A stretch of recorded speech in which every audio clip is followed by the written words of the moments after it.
Ngayong pong araw na ito ang ikalawang taon ng panunungkulan ni Chief Justice Renato Corona bilang punong maestrado. Handa na raw siyang humarap sa impeachment trial sa darating na Martes. Nag-iwan pa siya ng mensahe sa kanyang mga kritiko na tila nagpapahiwatig na kumpiyansa siya na malalampasan niya ang nagaganap na paglilitis. Nakatutok si Lia Manyalak del Castillo.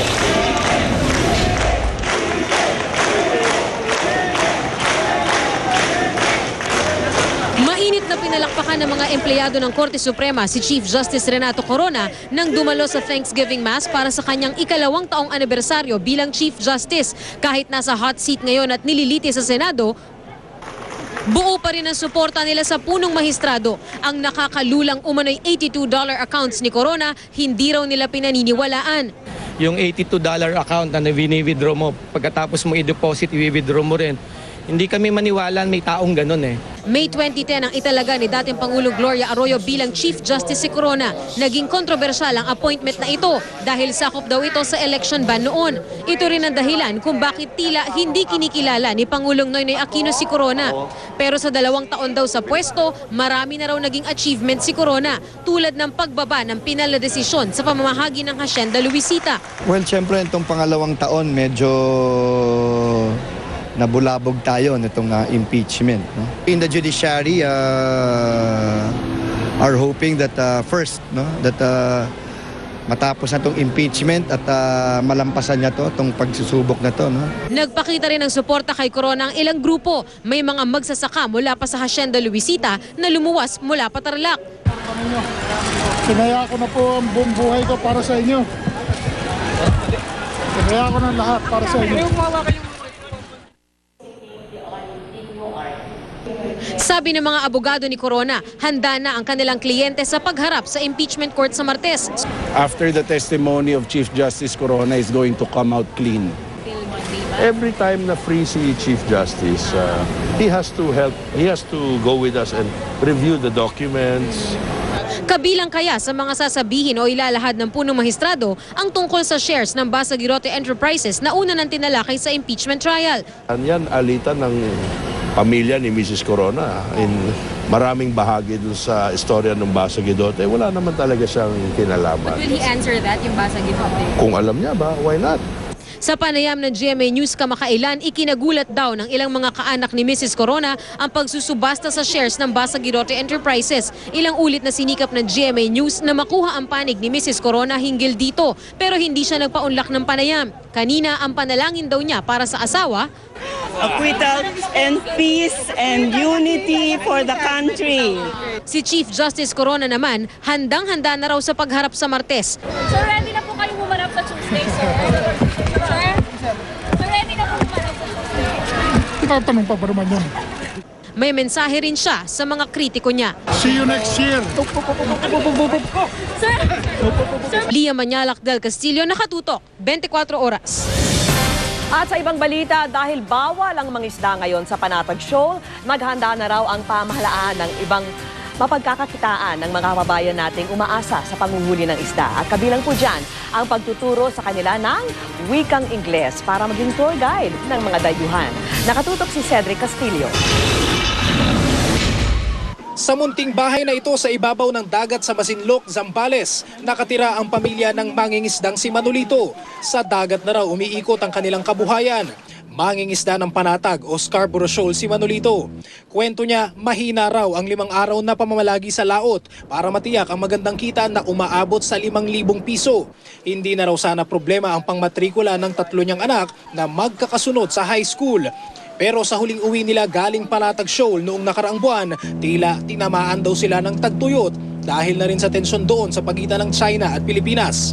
Kung mayroong mahuli yun, kung hindi kami pinauwi sa Coast Guard doon, pinauwi kami kasi noong 15 na, hindi na kami nakabalik. Ayaw na mapapayag yung mayari pabalikin yung bangka doon. Tuluyan na rin nagdeklara ng fishing ban ng BFAR sa Panatag Shoal sa loob ng 2 buwan, kaya nangangapa ngayon ang mga tulad ni Manolito. Bayaran lang kalahati, pagpayag naman sila, ganun lang yung gawin namin. Nabigla kami, tsaka nalungkot din kami dahil nga yung mga fishermen namin, alam naman namin dito na yan talaga yung major na fishing ground sila. So maraming families yung affected dyan. kung di na sila makapangisda dyan sa, malapit po dyan sa Bawat Masinloc. So kami nangangamba kami. Sa bahaging ito pa lang ng Masinloc, daan-daang mangingisda raw ang itinuturing na pangalawang tahanan na ang Panatag Shoal. Damay sila sa itinalaga ng BFAR na 1 nautical mile radius na no fishing zone. Ito, tambay-tambay. Pag-ante-ante kung kailan malilinawan lahat na pwede na uling babalik mangisda, babalik din kami. Doon naman kami nabubuhay.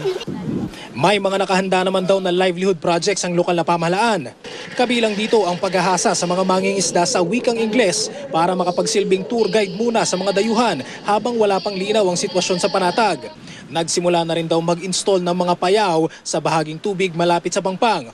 Pero di raw ito sapat kung dito lang aasa ang mga mangingisda. I don't think it would be enough, honestly speaking. So ako, I'll be honest na hindi po enough yun. Kasi alam niyo yung kinikita nila dyan sa pangingisda, hindi po matatapatan yan ng aming mga maliliit na livelihood programs lang. Para sa mga tulad ni Manolito, mainam ang plano ng BFAR na hayaan munang makahinga panandalian ang yamang dagat ng Panatag Shoal. Pero kung kailan nila ito muling mapapakinabangan, sana raw ay agad na mabibigyang linaw. Ay, hindi ko papayag. Talagang pilitin ko kung endormin. Kung mayroong maanuhan talagang pasukin. Yan lang yung ipag-ano natin sa kanila. Wala naman tayong lupa na yun. Dito tayo sa dagat. Mana ni pamana. Kaya na yung pag-aaral na lang yung pamana sa kanila. Mula rito sa Masinloc, Zambales, Cedric Castillo, Nakatutok, 24 Oras.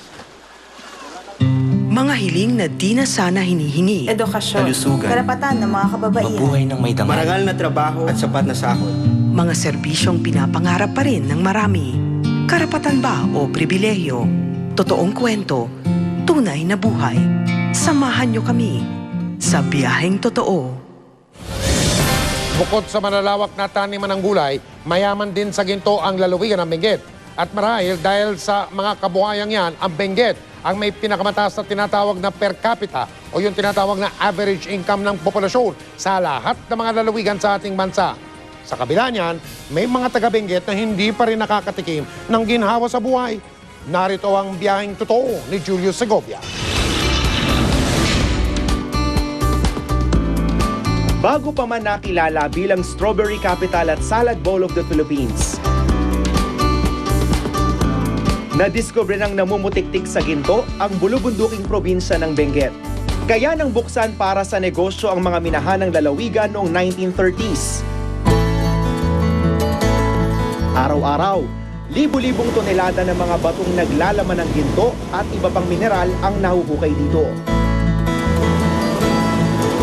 Ngayon, halos 3 sa bawat 10 residente ng Benguet, pagmimina ang ikinabubuhay.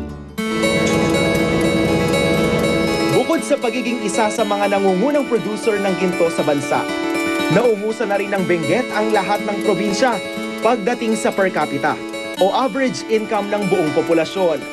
Pero sa kabila ng tila magandang kalidad ng pamumuhay sa lalawigan,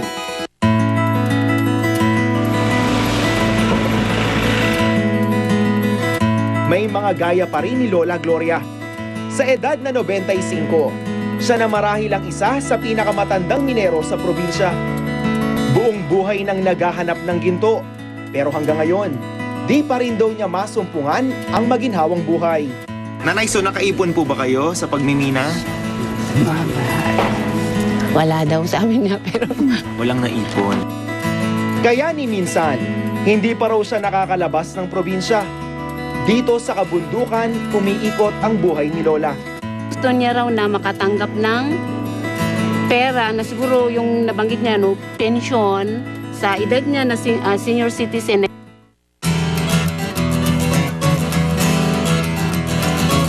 Tatlong pinakamalalaking mining corporation sa bansa ang nasa Benguet. Kaya sa Itogon lang halimbawa na bayan ni Lola, 3 sa bawat 10 ang empleyado ng mga mining company. 7 naman sa bawat 10 nagtatrabaho sa mga maliit na minahan. Gaya ni Lola Gloria at ng kanyang pamilya. Malapit na tayo sa tunnel. Oo nga, malapit lang. Kuya, Dahan-dahan lang. Dahan-dahan. Sige lang. Sige lang. Sila. Hindi, masyado kasing makikinig. Pero sa kabila ng lahat, Mahirap ang buhay sa ginto na minahan. Lalo na kung may pamilya ka. marami pa rin ang naghihikahos na pamilya sa probinsya. Karamihan nga rin, hindi din sapat yung kinikita ng ating mga miners from their operations. Parang sa tingin nila, walang naitulong yung mining operation sa kanilang personal na pamumuhay. Noong 1988, ang buwan ng kita ng isang mayamang pamilya sa Benguet, kita na ng 3 ordinaryong pamilya. Pero pagdating ng 2000, sa halip na magpantay, lalong lumawak ang agwat ng mahirap at mayaman. Ang kita ng isang mayamang pamilya, kaya ng buhayin ang 7 pamilya. Sunod sa Metro Manila, ang Benguet ngayon ang may pinakamalaking agwat ng mayaman at mahirap sa bansa.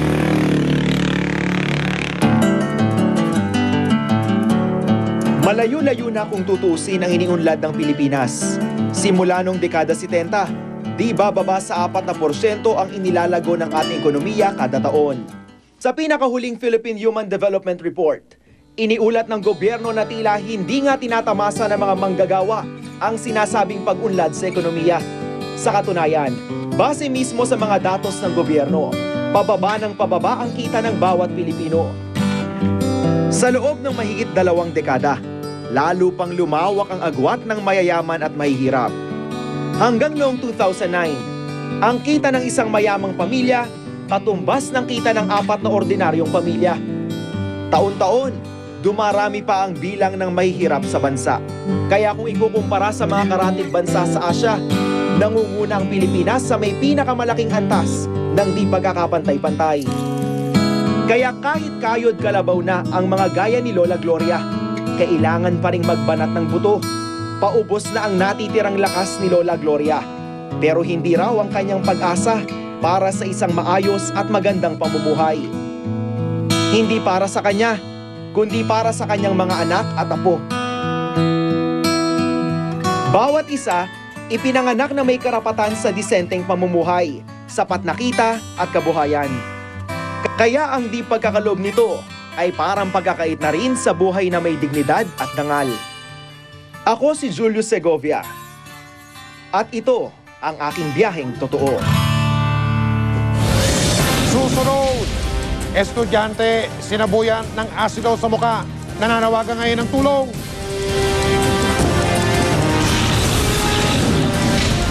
Isa daw sa bawat 6 na cellphone kontaminado ng bakterya na mula sa dumi ng mga hayop at tao. Base yan sa pag-aaral sa London.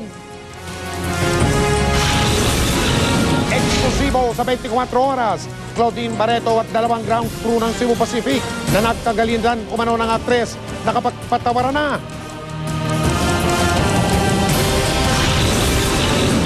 At may panayam tayo kay Jessica Sanchez matapos ang kanyang performance sa American Idol sa pagpapatuloy ng 24 oras.